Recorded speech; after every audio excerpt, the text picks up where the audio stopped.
War and Peace game of the Napoleonic Wars, 1805 to 1815 is an Avalon Hill board game, copyright 1980. Overview. The game War and Peace by Mark McLaughlin, according to BGG listings, his first published game, is a multiplayer strategic war game from the early 1980s. Mr. Lincoln's War, a similar game of the American Civil War, was also published in the mid-1980s but is now a very rare collector's item. Since the year 2000, Mr. McLaughlin has also published several card-driven games for GMT Games set in the Napoleonic period, including The Napoleonic Wars, Wellington, and Kutuzov. Components. The functional unit counters, typical of the 1980s, represent strengths of 5,000 infantry, cavalry, or 6 ships. The art is colorful and very simple and functional by today's standards.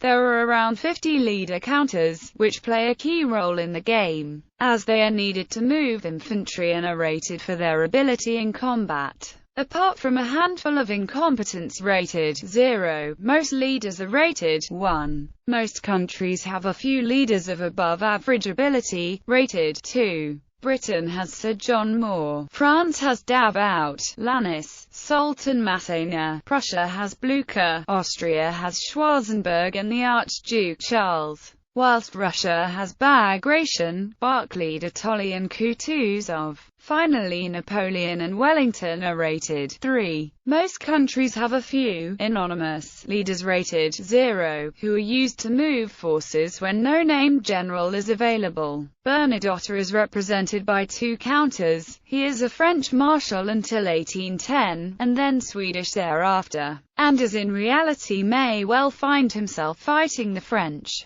There is only one naval leader, the British Admiral Nelson. Some leaders become available during the course of the game, and leaders may be killed in battle. The map is divided into 4 individual boards: Spain, France, Prussia, Austria and Russia. Turkey and the Balkans are not shown or included in the game. Many of the scenarios can be played on just 2 boards. A hexagonal grid is printed on the map, and it is common to reference each hex by a series of letters and numbers followed by the board number in parentheses. For example, Paris is CC9. There are a number of very well-known errors on the board, e.g., Frankfurt im Main is shown in a different hex to the river Main, whilst an erroneous river is shown near Kiev. These do not materially affect play. The map shows the boundaries of 1805, with Tyrol and Venetia still included in Austria, and Prussia and Austria controlling Poland following the third partition of that country in 1795. Aside from the counters and the board, there is a campaign game card, a player aid card, and the rules. There is a leader display on the player aid card, while the alliance chart, force pools, and prisoners are on the campaign game card. Player sides are France, Spain, Britain, Austria, Prussia, and Russia. The markers for fortresses, entrenchments and demoralization are black. Tactical matrix markers are white. Strength points are also rated for what the game calls morale. Militia, landwehr, partisans and Cossacks rate 0. Regular infantry rate 1. British, Russian and French infantry rate 2. French and Russian Guards rate 3. The total morale of a force is that of the largest number of strength points within it. Most minor countries have forces. Some of these are quite large minor powers, deploying cavalry, leaders or fleets. Others are smaller, and some are only token forces of a single strength point. Some minor countries do not exist until called into existence by the French player. Minor countries' counters are the color of their major patron, although with yellow lettering. Some minor countries have 2 sets of counters. Scenarios. There are 10 scenarios in War and Peace. Austerlitz 1805. Napoleon must overwhelm Mack's forces at Ulm, then march on Vienna and defeat the Russo-Austrian forces.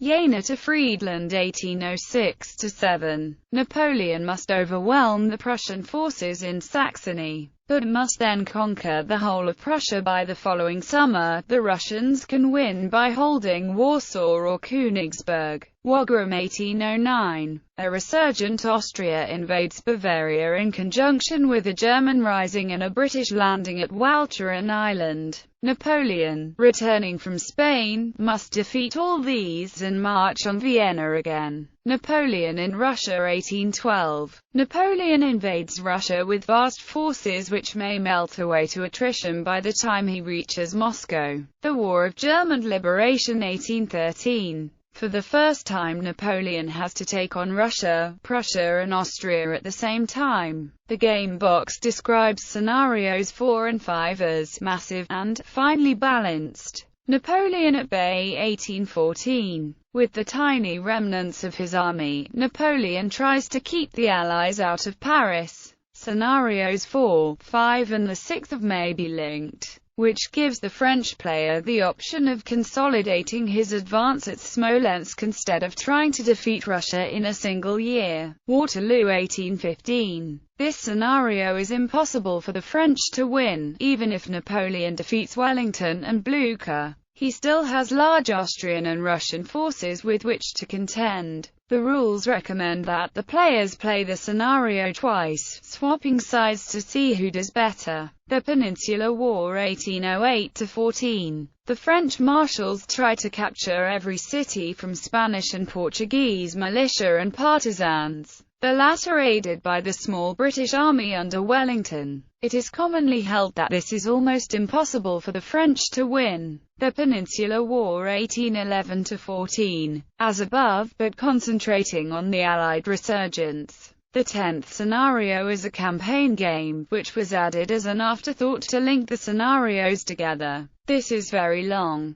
There are 120 month-long turns. At the start of the campaign game in 1805, France and Spain are at war with Britain, Austria and Russia, with Prussia neutral. France may win by conquering Russia, Spain or Britain, otherwise victory would be determined by adding up the number of objective cities controlled by each power. The game would end if France is conquered twice, as after a first conquest Napoleon is deemed to go into exile on Elba, a die being rolled on each turn thereafter until he returns. The General Magazine Volume 26 No. 6 introduced a new scenario, Marengo, the Italian campaign of 1800. Turn sequence French turn. Attrition phase, alliance phase, reinforcement phase, movement phase, combat phase, non-French turn. Attrition phase, alliance phase, reinforcement phase, movement phase, combat phase, advance turn marker. Attrition phase. Attrition is when forces are reduced in size to represent the effects of disease and desertion. A single die roll is made on the attrition table and then applied to all the hexes where you have forces.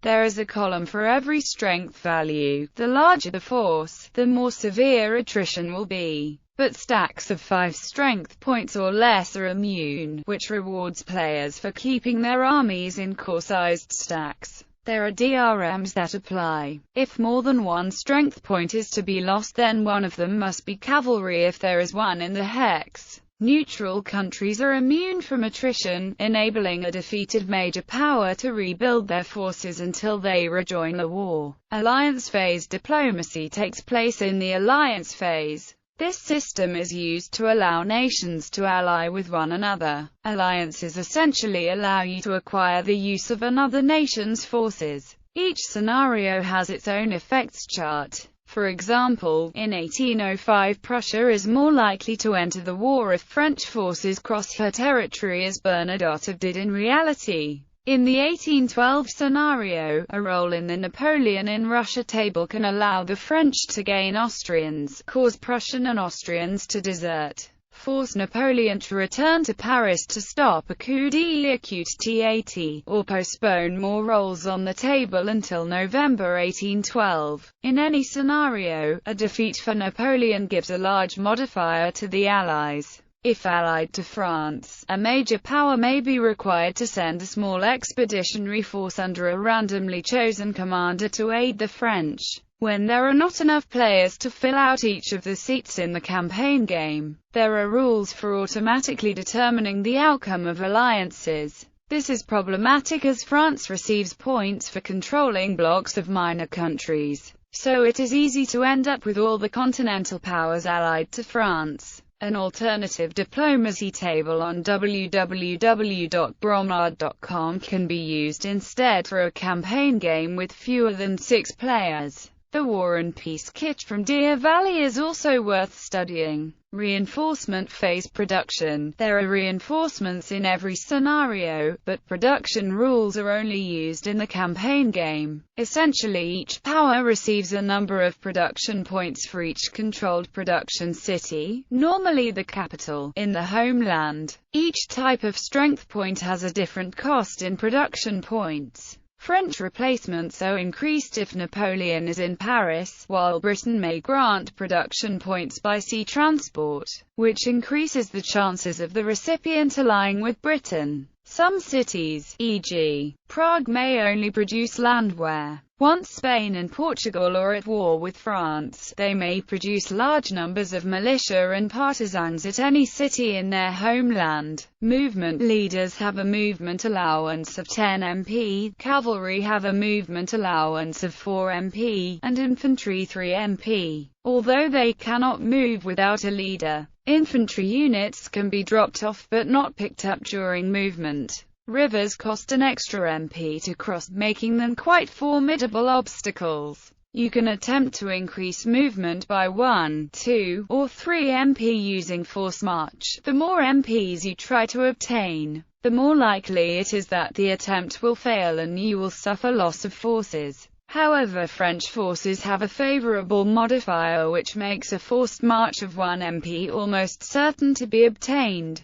giving French infantry a movement allowance of 4 MP for practical purposes. Overrun attacks can occur during movement. If you spend 1 extra MP and have 4-to-1 odds, you destroy all enemy units without loss. If you have 6-to-1 odds, you can overrun without spending a movement point. Supply. Essentially, a unit must trace supply to a major city through a chain of friendly strength points up to 3 hexes long. A weak French supply chain might be broken by Spanish partisans or Russian Cossacks. A supply chain cannot be traced through enemy units, but a unit in a city that is also besieged by enemies is always in supply. Unsupplied units' combat strength is halved when attacking. They may not execute overruns, and there are adjustments to the attrition roll and the forced march roll. Combats and sieges. The active player indicates which hexes he will attack before resolving any combat.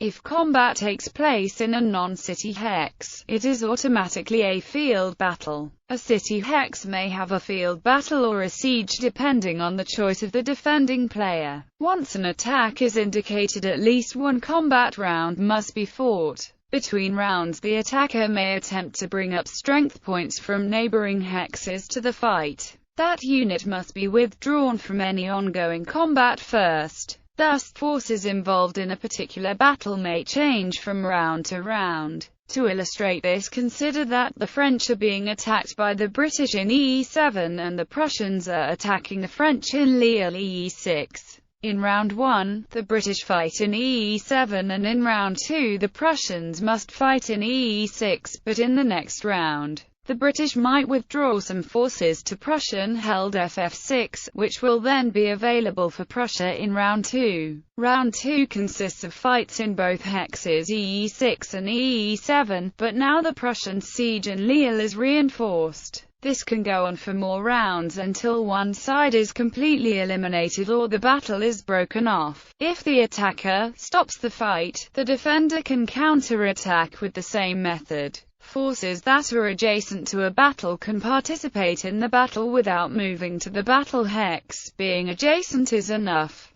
to resolve combat. You total strength and the largest side divides its force by the smallest side. There are 3 odds ratios: 2-to-1, 3-to-2, and 1-to-1. There are rows for each of these in a combat results table. Combat may continue for several rounds, and each round, the player with the strongest force rolls 2d6, applying modifiers for leadership, morale, terrain effects, and tactics. Then you find the result in the table for the relevant odds ratio. Above it will be 2 columns, and the left side applies to the larger force, the right side to the smaller force. As an example, suppose 2 armies clash, one led by Napoleon and one Bagration. In the French army there are 20 strength points and Bagration leads an army of 8. Odds then are 2 to 1 plus, and there is a net 1 increase for Napoleon's tactical advantage. Suppose it takes place in a forest hex though, so there is a -1 adjustment as well.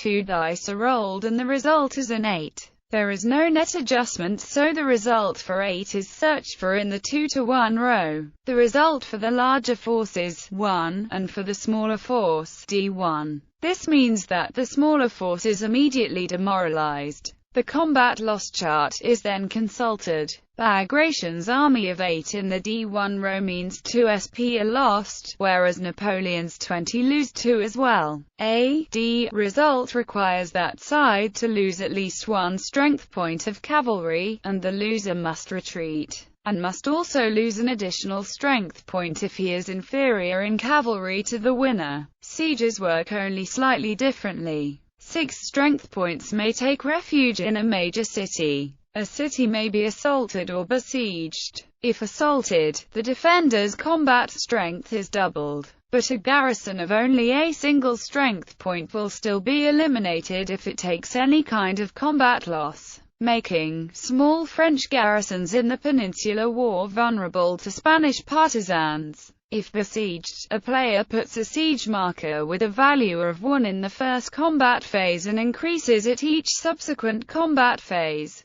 The besieger may now roll, and if the result is less than or equal to the marker, the city falls and all units are taken prisoner. The value of siege points taken is also added to the attrition roll of the besieged force. Naval rules. They are used only in the campaign game and consist of blockades of ports and skirmishes per sea zone. There is a separate chart to see what happens when fleets come together. As in reality, Britain has roughly as many naval units as all other countries combined. Control of the seas is critical for transport in the campaign game. An unwary French player may lose naval bases or even an insufficiently garrisoned Paris to British naval expeditions. Optional rules. The tactical matrix allows each player to select a battlefield tactic which, when cross-checks against the enemy tactic, gives a possibility of a positive DRM to the combat roll. There are some other optional rules, including a limited intelligence rule.